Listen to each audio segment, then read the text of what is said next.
Então, o 1900 década de 30 é a mesma década que ele, já famoso, conhecido, levava as duas filhas para passear nos parques que existiam na época, e a cena fatal que levou aos parques, e é uma consequência desse sucesso, é exatamente ele ver as duas filhas brincando no carrossel e ele sentado num banco como um mero espectador. Poxa, e aí ele tem a ideia brilhante de falar que ele criaria um parque onde pais e adultos se divertiriam juntos. Eu estive agora, semana passada, em Hong Kong, criar uma estátua, Maurício, que você não tem ideia, uma estátua em frente ao carrossel dele com o Mickey e ele fazendo isso aqui absolutamente de arrepiar. Essa parte do legado da empresa.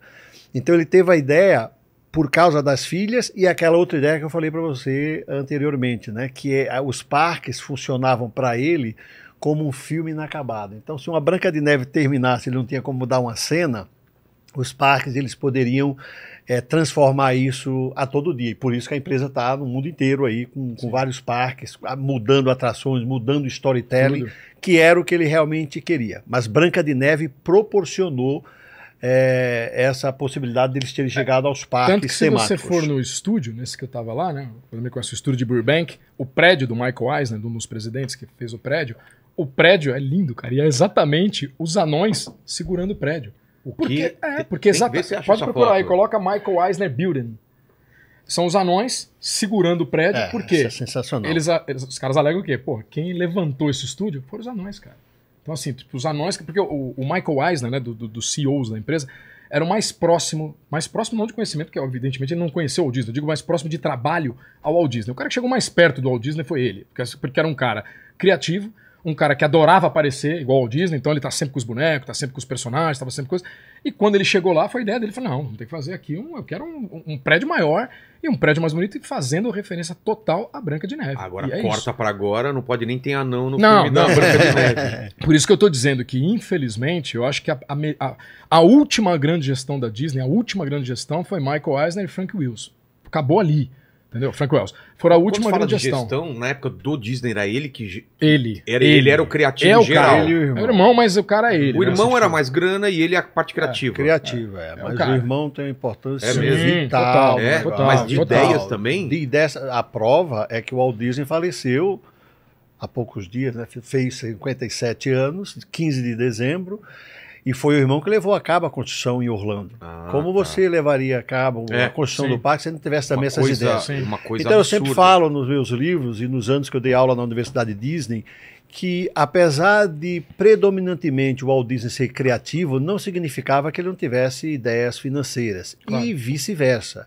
Predominantemente você tinha o Roy Disney com essa parte genial de finanças, mas não significava que ele não tinha um pouco do lado criativo. Então, era apenas uma das partes que mais funcionavam com eles. Eu estive na gestão do Michael Eisner, e o Maurício tem toda a razão. Era um cara bem parecido com o Walt Disney. Quem trouxe o Michael Eisner? Na verdade, os dois, Disney, né? Porque assim, na verdade... É isso aí, que legal. Na verdade, o Eisner... Esse aí é o head office, né? Esse aí é a matriz. É a matriz. Na verdade, o Eisner e o Frank Wells é legal porque essa gestão foi muito poderosa porque, na verdade, era Disney e o Roy. Era quase a mesma coisa, porque você tinha os dois, então você tinha o presidente e você tinha o operacional, que era o Frank Wells.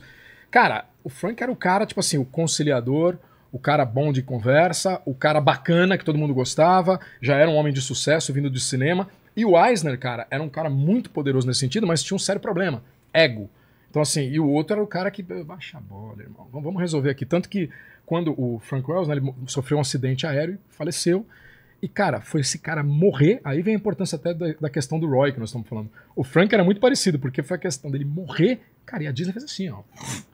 Tanto que o Eisner teve que vazar, porque ele sozinho não conseguia segurar a bronca, porque tinham 3 pilares. Então você fala, você tinha o Michael Eisner, você tinha o Frank Wells, e você tinha o Katzenberg lá, né?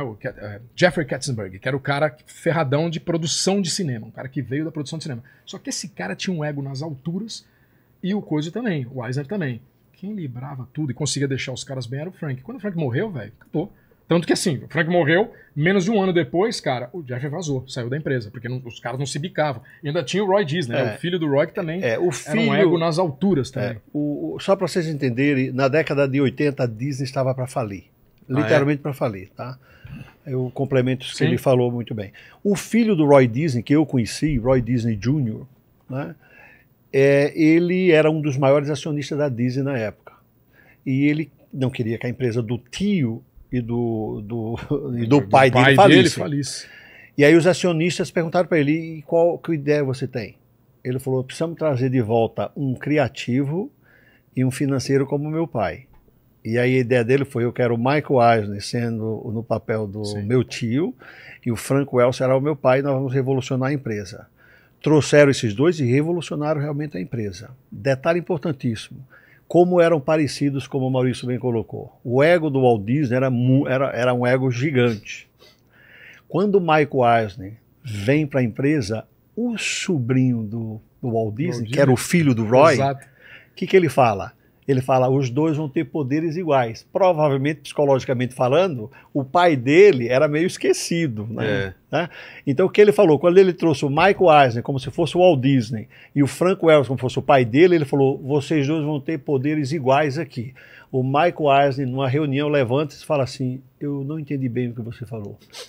Não, eu falei que vocês vão dividir poder. E o Michael Eisner fala, eu não divido poder. Por sorte, isso está no livro chamado Work in Progress, escrito por ele. É bem interessante. Eles revolucionaram a empresa. O Michael Eisner realmente fez um trabalho absolutamente extraordinário. Eu vi de perto como funcionava a cabeça dele. A primeira coisa que ele fez foi com relação à hotelaria. A hotelaria salvou os parques e salva até hoje.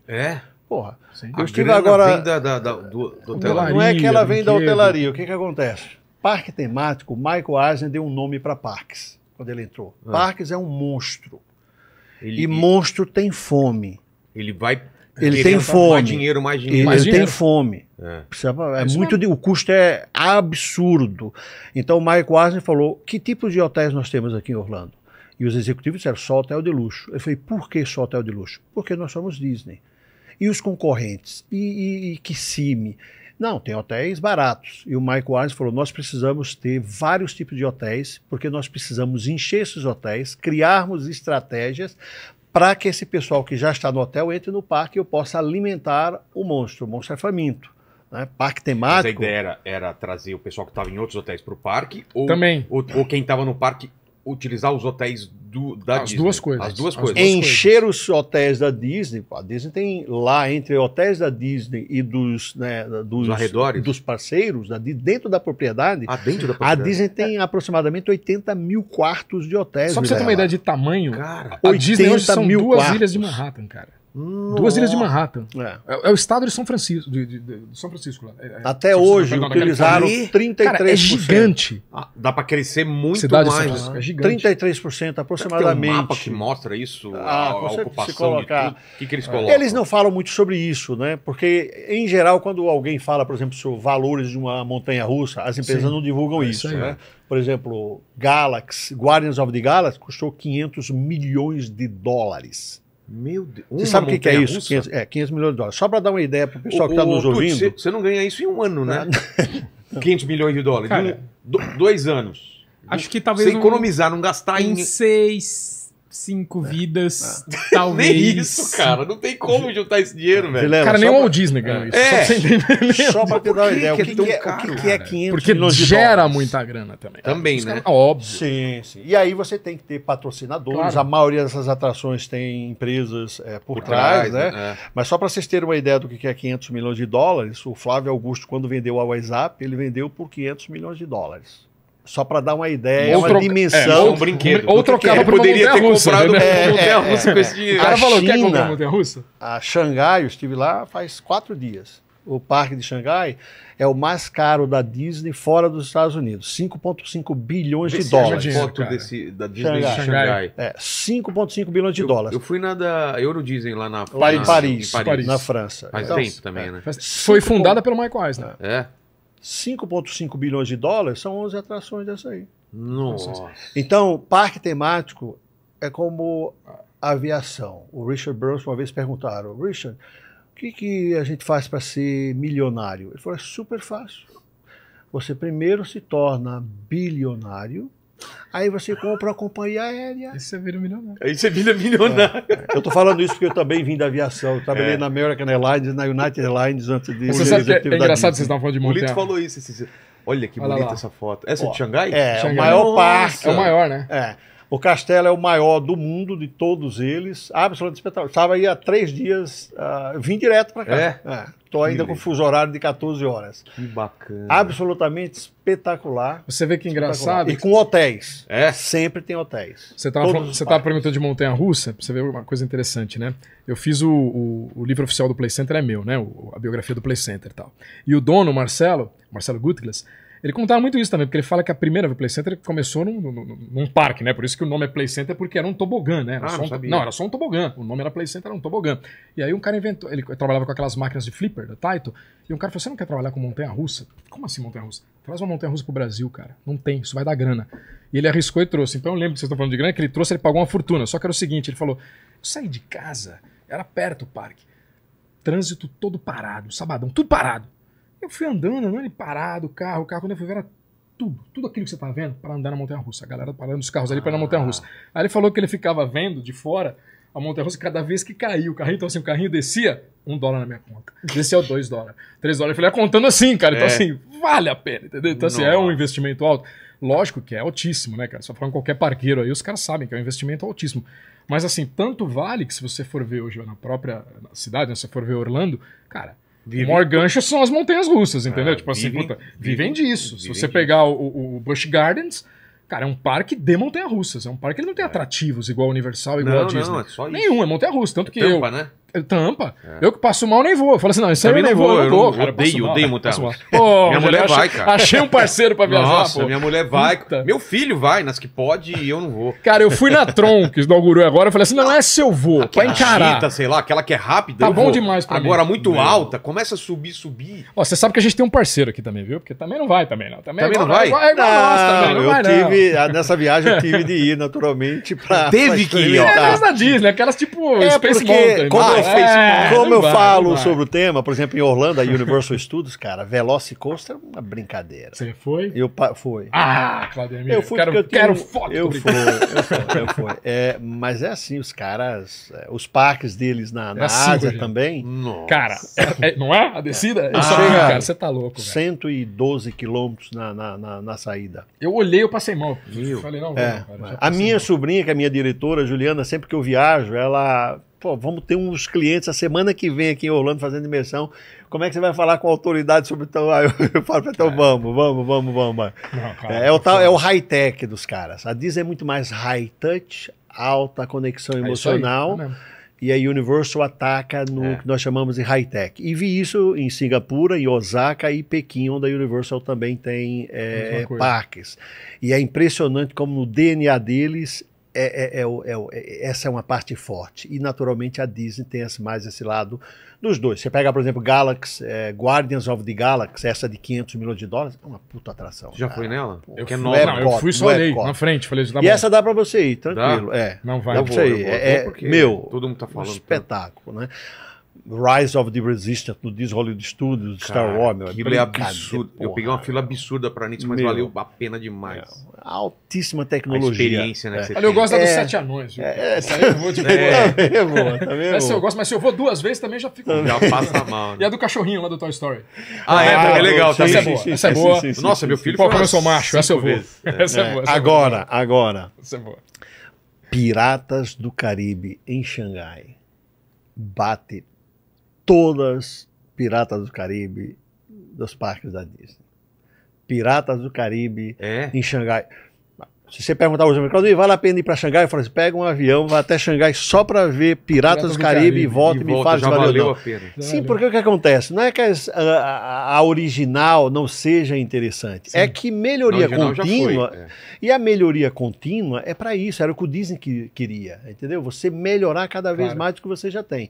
E eles chegaram realmente no nível do Piratas em Xangai, que realmente é absolutamente, as pessoas falavam para mim, Mas, meu, até você ver, não adianta, mesmo eu falando aqui, mas é realmente uma atração de um nível... Que também é algo interessante, que mesmo quando a gente pega a de Orlando, que obviamente já está ultrapassada, mas é o que nós estávamos falando aqui de contexto. Se você pegar na época, se você pegar em 68, os caras entrando numa atração daquela, cara, que não existia os mecatrônicos, né? Que, aliás, novamente, mais uma invenção do tio. Então, assim, não tinha mecatrônico, cara. Olha lá. Foi o Disney que criou isso. Essa atração, absolutamente... Aí não dá a dimensão, naturalmente, porque ela é interna, entendeu? Mas é um negócio absolutamente difícil até de explicar, para te falar a verdade. Foi a atração de todos os parques que eu visitei, agora nessa viagem, todos eles. E o Disney Universal, eu diria que foi a atração que mais me impressionou. Absolutamente surreal. Vamos voltar no tempo. Vamos voltar no tempo, já foi para parques. Voltando, deixa eu só falar um negócio. Tá. Já de Disney, que o Claudemir citou, vale a pena também uma grande curiosidade aqui. Quando o Disney teve a ideia, é interessante dizer que a primeira ideia do Walt Disney não era parque. Ele não queria fazer um parque. Ele ia fazer uma exposição itinerante de miniaturas. O nome Disneyland surgiu daí. Porque o Walt Disney trabalha muito com miniaturas. Tanto que quando você vai no Museu de São Francisco da Família, tem várias miniaturas lá e tal. Então, assim, a ideia inicial era essa. Uma cidadezinha, mas era itinerante. Tipo um trem, parava nas cidades e as pessoas vão lá e vão vendo. Então, por exemplo, tinha cenas de filme, que ele já tinha montado as cenas. Inclusive, quando você vai para o Hollywood Studios, né? Lá nos Estados Unidos, naquele museuzinho que eles fizeram do Disney e tal, tem lá essas miniaturas. Então, assim, que ele tinha feito. A ideia inicial seria essa. Acabou não vingando, tal, por outras questões. Aí surgiu a ideia, quando do parque, ele queria fazer dentro do estúdio. Então, assim, dentro do estúdio seria o quê? Cara, um trem circulando dentro do estúdio, com algumas atrações ali para funcionários e convidados. Só que, lá em Burbank, os outros estúdios, os arredores, não aprovaram a ideia. E aí, como se fosse um condomínio, não está aprovado. E aí sim que ele partiu para fazer a questão de comprar um terreno e tal, e fazer Disneyland. Então, assim, isso que é legal, assim, né? Porque às vezes a pessoa acha, pô, o cara já veio do parque. Fala, não, tanto que uma curiosidade também bacana, que eu vi que o castelo, né, que eles falam que era o principal, né, para chamar a atenção da galera e tal. No primeiro projeto, é muito interessante, né, o primeiro projeto era a Casa Assombrada, cara. Era Haunted Mansion, que era para chamar a atenção. Ela ficava no final, né, você tinha a Main Street, no final da Main Street você tinha a casa, porque era para todo mundo ir para aquela casa. E hoje não, né, hoje você tem o castelo, que é até interessante, os caras falam, pô, o castelo da Bela Adormecida, né, porque não é o da Cinderela. É o da Bela Adormecida primeiro, o castelo do parque saiu primeiro que o desenho. Isso é legal também, porque todo mundo acha que foi. O castelo da Bela Adormecida primeiro foi no Disney, depois ele virou o castelo do desenho, porque o desenho saiu depois. Então não é um filme. E o de Orlando, pior ainda, né? Porque o de Orlando foi em 71, é o da Cinderela. Porque o primeiro parque foi em Anaheim, Califórnia. Anaheim,